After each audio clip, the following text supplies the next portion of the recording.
गंगा के पानी में।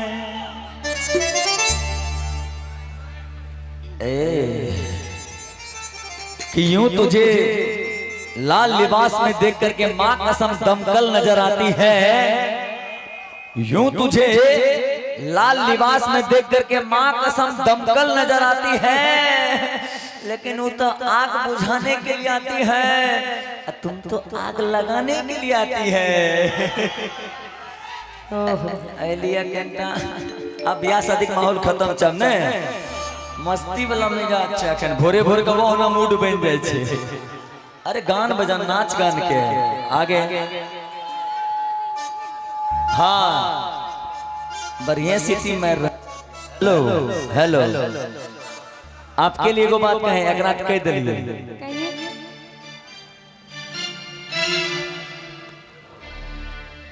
इनके लिए एगो चीज कहते हैं कि मैं बंदा बहुत काम का हूं और बहुत काम का होता। ये तो बेसिए बढ़िया लगला। बीच में उन्हें से म्यूजिक बजाए दल के मंगल भी मस्त रहला। कि मैं बंदा बहुत काम का हूं और बहुत काम का होता। अरे तो यहाँ के मर्द ने रोक रखा है, वरना तुम्हारे मांग में सिंदूर मेरे नाम का होता। तुम्हारे मांग में सिंदूर मेरे नाम का होता। लेकिन गाना का भैया हाँ मंगल भैया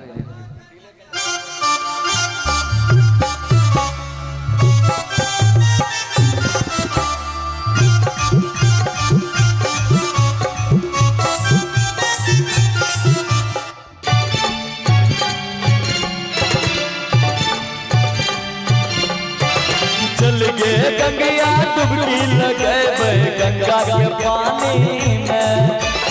चल गे गंगा डुबकी लगे गंगा के पानी में। ऐसे तो कार गजब के तोहर जवानी में। ऐसे तो कार गजब के तोहर जवानी में।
हर जवानी अरे भाई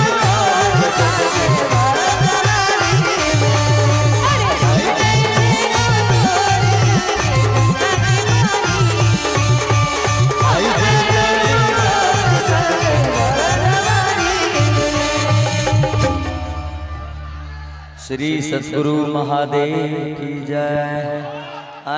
हल